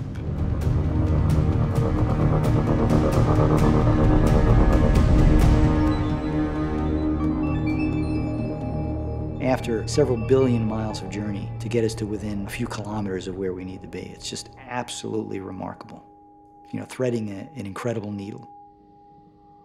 Southern hemisphere of Triton is entirely covered with nitrogen ice. And as we flew past, there we go again, as we flew past, we were able to look down at what looked at markings on the surface of the polar cap. We were putting together a mosaic of Triton's globe, but we couldn't get things to line up quite right. Some of the dark streaks, two in particular, would not line up. He's like just scratching his head. It's like, I have no idea what's going on here. This guy's one of the world's experts on anything having to do with planets and moons, and he can't figure this out? The only crazy idea that's left is eruptions. I said, well, let's put it in a stereo viewer. Red and blue glasses. And the images fused into a three-dimensional model, and up popped these geysers. And I said, holy moly! And so we knew what we had.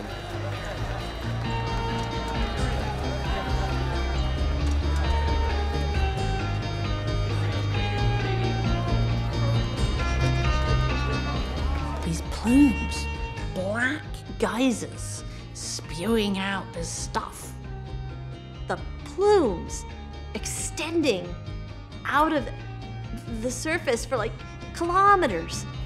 We were seeing eruptions on a world which should have been just a frozen cinder. The last place we would have expected to see further dynamics, further eruptions, was at a moon this remote in the solar system. This is at 37 degrees above absolute zero. So there's solar-driven geysers on a satellite that's 30 astronomical units from the sun. And who would have thought? Just because an idea is crazy, it's not necessarily wrong. We knew this was the last planet Voyager would explore before it headed on for the rest of its journey. And so I think the times together as a team, the times to look at the pictures, talk, meet together, became more precious. I was passing by the secretary's desk, and she said, "Oh, Candy, there's a reporter that wants to talk to you." And he said, "The countdown clock just went from minus, counting down, to counting up. Your Voyager's now leaving Neptune." And he said, "How does that make you feel?" And in that moment, I dissolved into tears. After the spacecraft went past and turned around and looked back, and this beautiful crescent, Neptune and Triton, and people realized that's the end of the planetary part of Voyager. That's the last port of call. The last thing that we'll see in our solar system is now behind us. And it went from the Voyager planetary mission to the Voyager interstellar mission. Of all the images, that was one of the most poignant because it was our goodbye or farewell image. We could have enhanced the color a bit to make a somewhat prettier picture, but out of respect to the Voyager spacecraft, we decided to show it to you just as it is.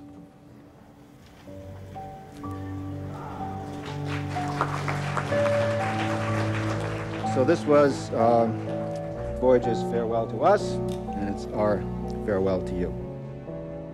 The way I looked at it was, gee, we did something really great. Very, very successful mission. A little weepy. I mean, there was a lot of energy put into this mission. We have a mission and we have liftoff.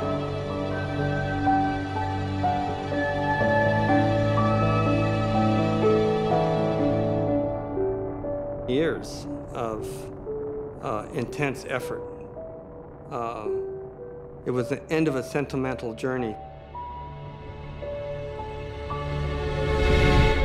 We did it. We pulled it off. And that's important. It is.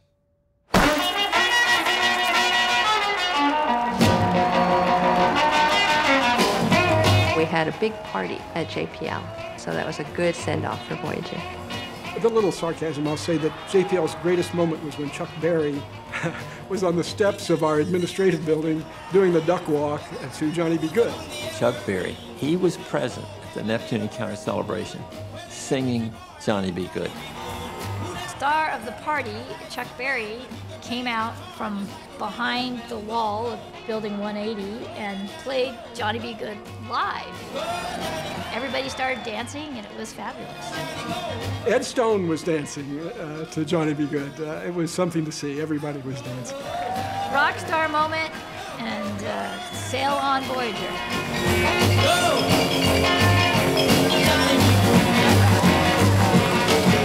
I'm going to go get some sleeper. Maybe I'll do a little more dancing.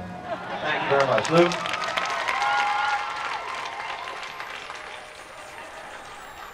Meanwhile, Voyager 1 is still kind of cruising out there, getting farther and farther out. And a number of folks on the team, including Carl Sagan, had this idea that before we have to shut the cameras down, let's turn around, look back towards the sun, and let's take a picture of our solar system, unlike any that had ever been taken before. And there was actually opposition to it. They just didn't want to do it. They couldn't get their heads around what would be the point of taking a picture of the Earth and Jupiter and so on, because they're just going to be little points of light. So Carl, being Carl, actually went all the way to the NASA administrator and got the NASA administrator to direct the Jet Propulsion Laboratory to take this series of pictures. Absolutely zero science in it. Absolutely none.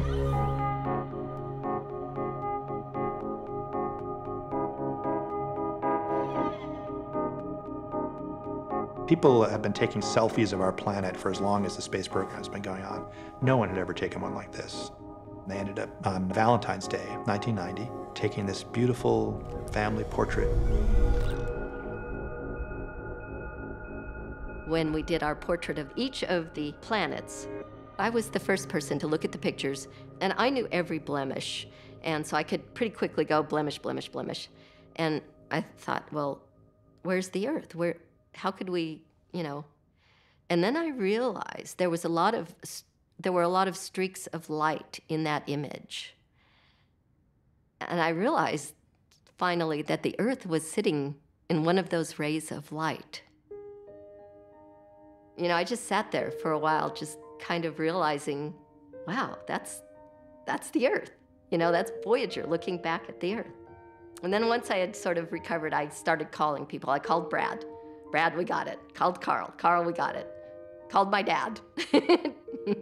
And so this is a different kind of milestone than the scientific milestones we've had, one that is really symbolic. I'm an imaging scientist, so I first realized, oh, this didn't turn out the way we thought it was going to turn out.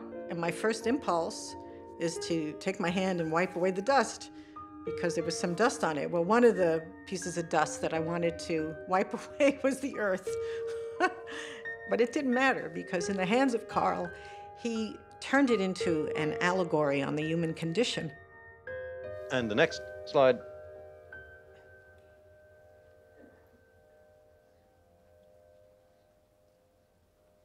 The Earth in a sunbeam. In this color picture, you can see that it is, in fact, less than a pixel. And this is where we live, on a blue dot. On that blue dot. That's where everyone you know and everyone you ever heard of and every human being who ever lived out their lives. I think this perspective underscores our responsibility to preserve and cherish that blue dot, the only home we have. My father talks about this little tiny speck in this vast cosmic night, and that we're part of something bigger, and we're also, alone. There's a great thing where he says, like, there's no sign that any help is going to come here to save us from ourselves. It's up to us.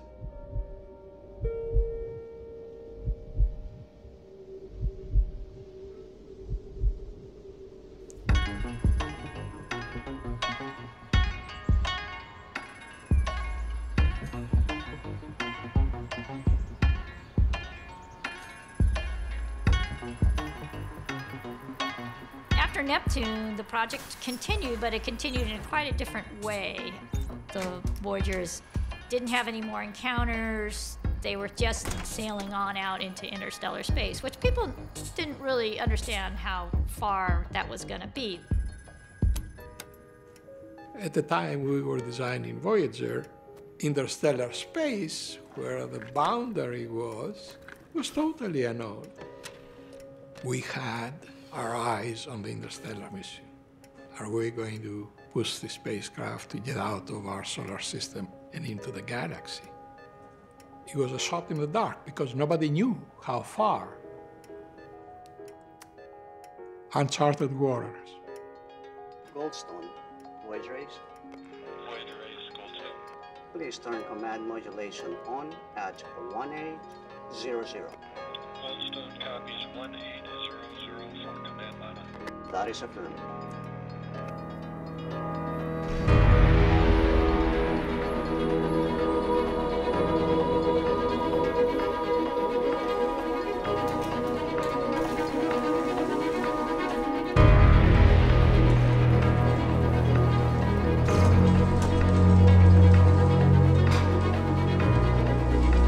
We know the sun has this gravitational influence that goes way out, almost halfway to the nearest star. So in terms of gravity, the edge of the solar system is going to take Voyager tens of thousands of years to get there.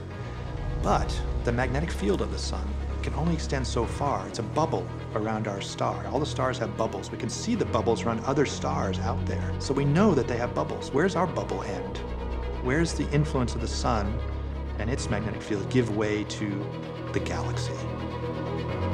We kept going, and years went by, and we don't detect the interstellar media.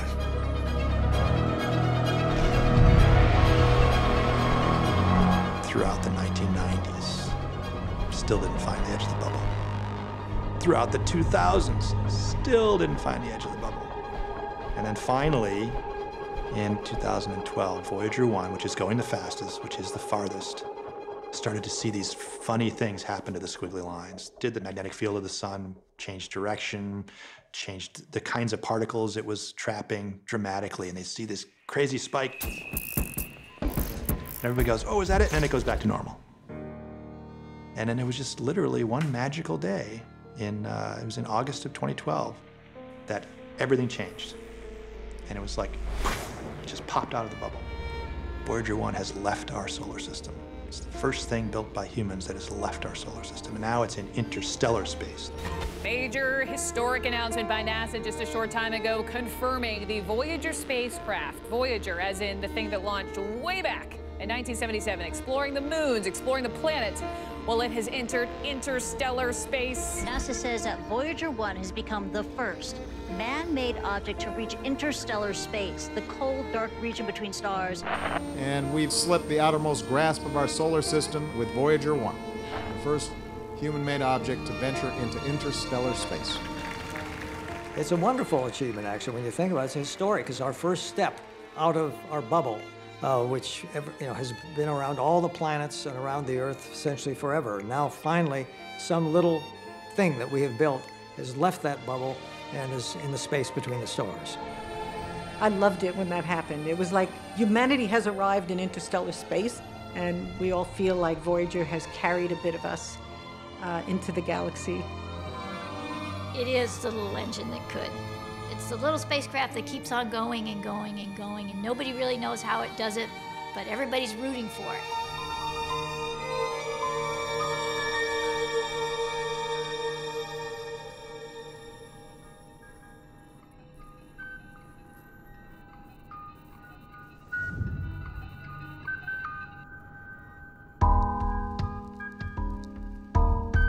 There's never going to be another mission like it. It was the first and last of its own kind. Voyager is rarely out of my thoughts. Always some little part of me is wondering, where is Voyager tonight? Whenever I look up at the night stars, I look in the direction that each of them is going. We're the generation that sent something out into space that's not only going to outlive us, it's going to outlive our star. 4 billion years from now, when our sun turns into a red giant, Voyager is still going to be trucking out there through the stars, and the songs of our time are going to be out there. Chuck Berry is still out there, will still be out there. When the Voyager's power sources go dead, and when the spacecraft can no longer send back any useful information, that's really the point at which the golden record becomes the primary function of those missions, that when everything else is turned off, those records are still floating somewhere in interstellar space, completing the last part of the mission.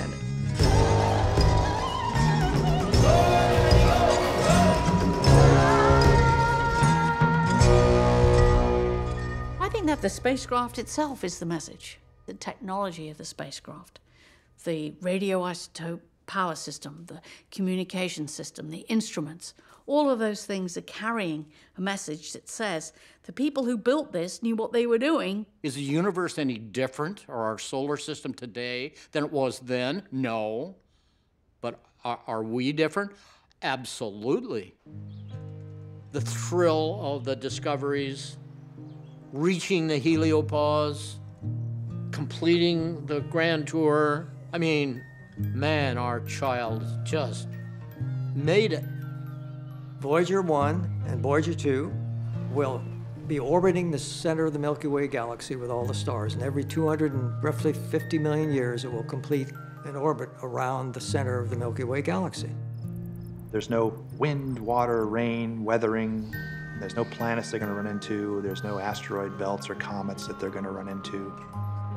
And over thousands, millions, billions of years, they're predicted to remain pretty intact. From Voyager's standpoint, the sun is just the brightest star in the sky, not by very much. Years to come, it'll fade into being just one of all the other stars in the galaxy.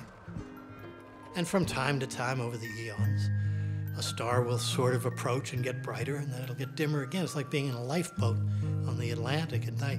Maybe you see a distant ship pass, maybe you don't. That's the future of Voyager for billions of years to come. All of the human tragedies and the worries and concerns that drive you and I and everyone will be long forgotten. And our existence as a species and the greatest triumphs, the things that people think of are the most important things in their life, all of that's going to be forgotten. And the universe doesn't care about it. But it's possible that at least one thing we've created will be out there, and who knows, maybe someday, with an infinitesimally small chance, another being might find it and at least know of our existence. It's highly unlikely, but it's not impossible. And that small possibility surely gives us hope. We will continue to get signals back from Voyager, and we will continue to try and get signals back from Voyager as long as we can. There will be a day when the antennas are listening to Voyager and we don't hear anything.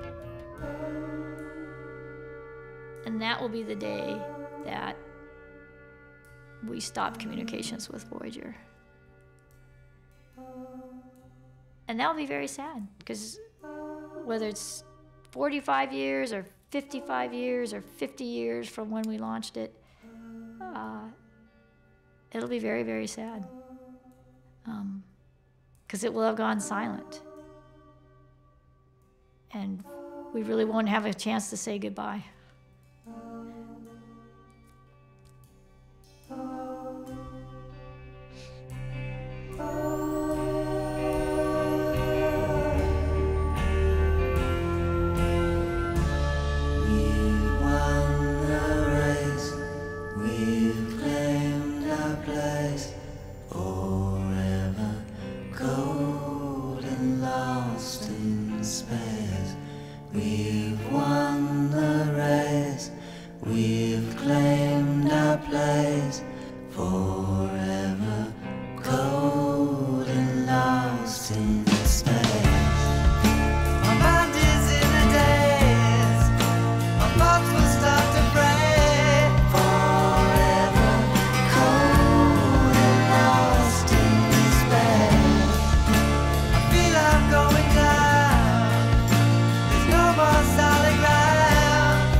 If an alien was to hear my voice, and I would know that he heard my voice, he or she or it heard my voice, I would cheer. I would be jumping up and down with ecstatic. What did you say? How? Her. Her? I call her her. I see that. I wouldn't do that. That's popular nowadays, but I personally do not like to anthropomorphize spacecraft. They don't like it. Okay, now I've always wanted to do this. Are you ready? 23, tape 7.